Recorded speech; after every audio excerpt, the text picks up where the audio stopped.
네, 선거 코앞으로 다가왔는데요. 정치권을 예의주시하고 있는 대전의 딸 김소연 변호사 연결합니다. 안녕하세요.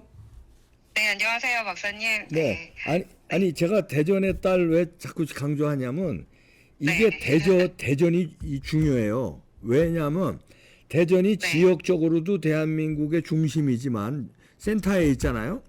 네, 그것도 그렇지만 여론 가늠세의 중심이에요, 거기가. 맞아요. 선거 때마다. 대전이 선택한 데가 그게 여론이 되고 그게 저 선거에 결정적으로 맞추더라고요. 항상 그랬죠. 항상 그래서 대전에 따른 내가 이렇게 얘기하는 거. 대전 분위기 어떻습니까? 대전 분위기가 중요해요. 대전은 음. 그 바닥 민심은 아주 좋은 편이에요. 네, 아, 네, 선거 운동을 하고 다니는 이제 뭐 당협위원장들이나 선거 사무원들 예, 말씀 들어보면, 예. 분위기 되게 좋대요. 네, 어. 네, 네. 그리고 분위기가 좋다고 합니다. 실- 지난번 제가 총선 때는 분위기 안 좋다고 말씀드렸잖아요. 그러니까. 전패할 것 같다고. 그러니까, 네, 그리고 실제로 전패했잖아요. 그러니까, 네, 그 한동훈 우리 비대위 시절이거든요. 그러니까, 예. 네, 근데 이번에는 그 분위기가 나쁘지 않다고 네, 굉장히 밑바닥 민심이 아주 좋다고 하더라고요. 네, 아, 우리 저 김소연 변호사는 아시는 대로 사탕 발린 말을 못하는 사람이라서 있는 그대로 욕 먹어가면서 말하는 사람이라서 네. 요건 믿어도 맞아요. 되네요. 저는 맞아.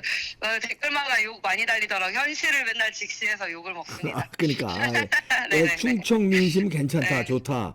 예, 네네. 야 이게 고무적인 건데. 네. 실제로 그 여론조사에서도 충청도가 김문수가 좀 앞서는 여론조사가 나오기 시작했어요. 네, 그리고 뭐 남도, 충청, 북도, 예. 대전, 뭐 세종 빼고 대전, 충청, 남북도가 이렇게 국민의힘 정당 지지율도 꽤 높았고요. 네. 지난 계엄 이후에 음. 전반적으로 좀 분위기가 계몽이 되신 분들이 꽤 많은 것 같더라고요. 네, 얘 오히려 안 그랬었거든요. 그러니까. 근데 안 그랬었는데 많이 놀라시기도 했고 보면 이제 주민들이 지역 주민들이 이건 좀 이상하다 싶은 게 많았던 것 같아요. 그러니까 네. 김문수 후보가 대전도 유세했었나요? 네, 지난 금요일에 합동유세 은흥정이 거리에서 했고 성심당 본점부터 이렇게 그 은흥정이까지 한 200m 이렇게 쭉 걸어갔거든요. 예. 네, 걸어갔는데 마시는 알부민 남재현 원장이 직접 배합한 건데요. 혈액 운반에 좋고요. 간과 심장 컨디션 개선하고 단백질 공급합니다. 피로 회복에 좋고요. 이봉규 TV 단독 혜택입니다. 2+1 한정 특가인데요. 하루 한 병이면 충분합니다. 알부민 좋은 거 아시죠? 애국 기업이에요. 또 남재현 화이팅.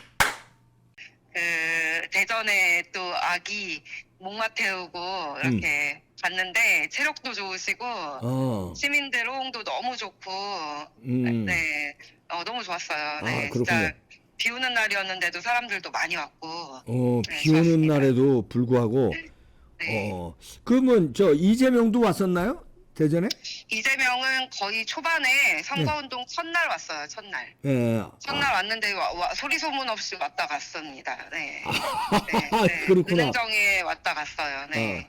소리 소문 없이 그 선거 유세 첫날이면 대대적으로 해야 될 텐데 왜 소리 소문 없이 왔다 가? 그만큼 반응이 안 좋아서 그랬나? 아니요, 그거 지금 이제 이걸 좀 예의주시를 할 필요가 있는데 예. 제가 지금 이 상황을 언제 기시감을 느끼냐면 예.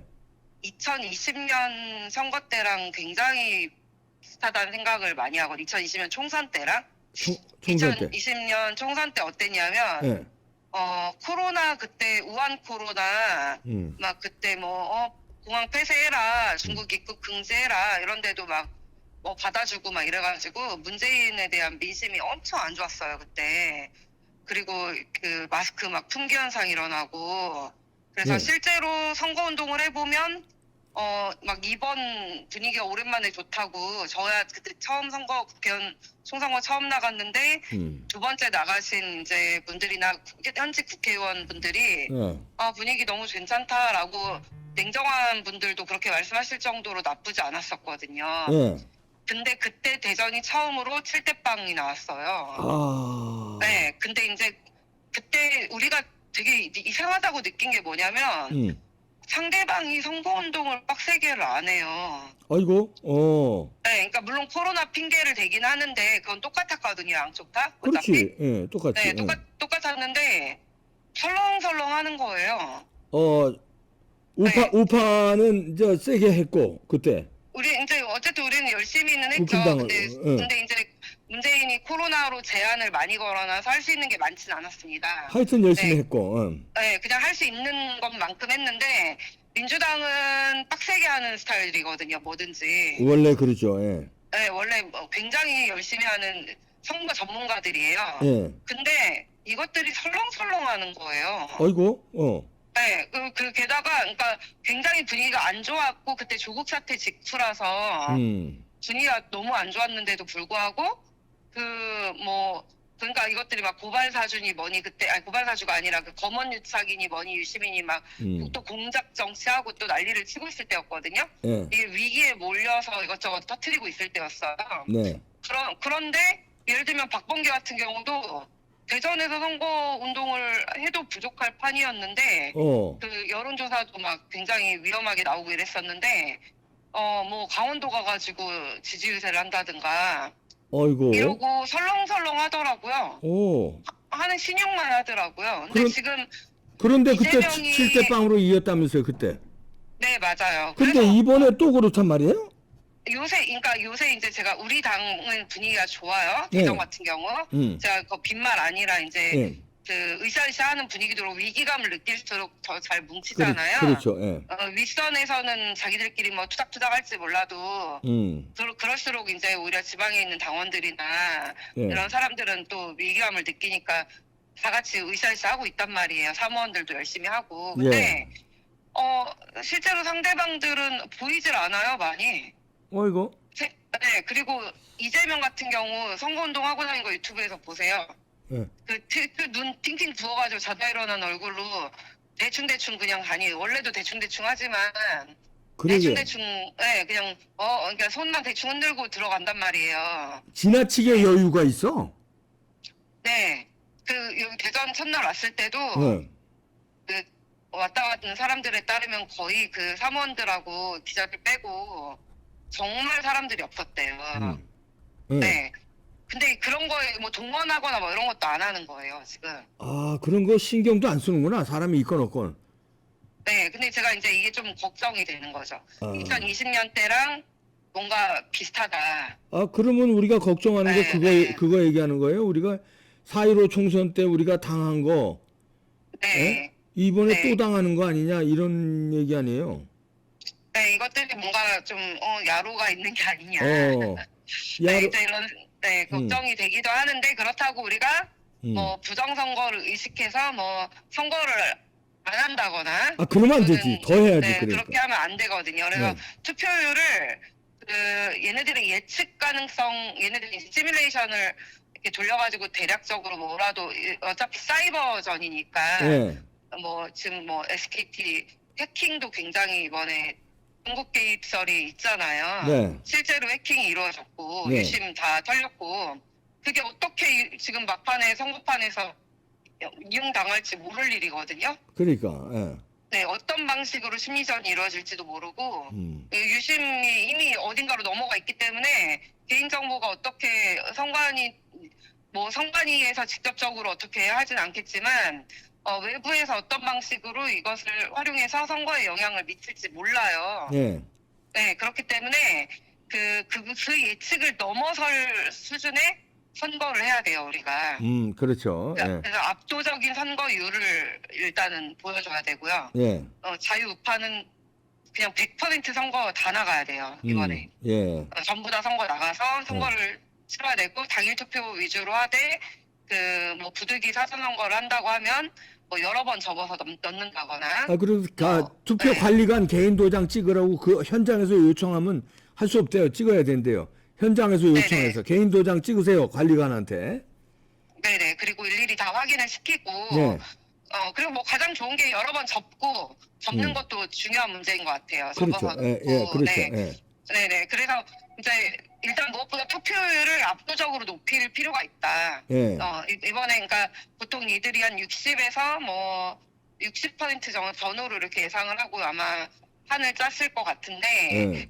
뭐 한 70% 80%까지 높여버리면 이건 달라지거든요. 투표율을. 예. 네, 네, 그걸 넘어서 버리면 돼요. 지난번에 우리가 그렇게 예상했잖아요. 분석할 때 네. 대통령 선거에서 윤 대통령이 0.7% 이긴 거는 우리가 네. 그걸 뛰어넘게 투표를 해서 저 부정선거를 뛰어넘는 투표가 나왔을 것이다. 이렇게 우리가 예측을 하고 분석을 했잖아요. 네, 뭐 부정선거 음모론 하는데 음모론이라고 치고 음모론이라고 칩시다. 음. 음모론이라고 해요. 그냥 그렇다고 하고 네.